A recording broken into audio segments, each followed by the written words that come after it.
the offering of shared autonomous electric vehicles has potential, frankly, to be too good. And what I mean by that is for dense urban populated areas, the cost of a shared autonomous electric vehicle is going to be so low that'll be very competitive relative to public transit. They'll offer better door-to-door convenience that there's a real risk that will pull traffic from buses, from subways, into shared autonomous electric vehicles, and if they're single occupancy, you have the real risk for congestion. In our work that we did, where we built an advanced simulation looking at Boston, we actually showed an increase in travel time by about 6% in the downtown corridor.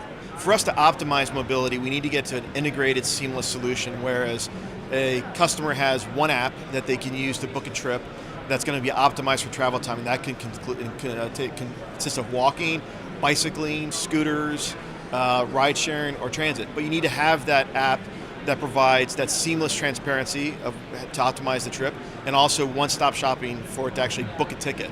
The challenge is, how do you actually get all the stakeholders to participate in such a platform? And that's going to vary, by region. In Europe, we think the cities are well positioned to drive that. All the automakers and suppliers are dealing with this question. How do you be the best of the way the game is played today while positioning for the future? And they're in a starting point where they do have billions of dollars of fixed assets in place. They've got tens of thousands of people that are working in powertrain plants today. So there are questions in terms of how do you actually make that transition. So how do you meet the needs of your next 2 to 3 product cycles, frankly, which will to a large extent continue to be gasoline powered?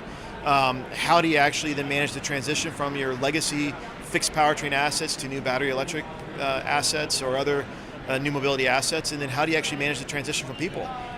Because the reality is the people today that you are employing in your factories might not have the same skills needed for some of the new technologies, the new components. And so managing that transition is certainly a very challenging thing to do, but it's certainly what they're focused on right now, because they have to get it right. And if they don't get it right, they'll pretty much be left behind. The premise of our report is called the Reimagined Car. Really is that if you look at the forces that exist today, whether it be autonomous technology, electrification, sharing, connectivity, each of those forces have made an impact, but they're really not driving the revolution in mobility that people expect to see. And in our view, it's not until you have the convergence of those that you're really going to see the step change.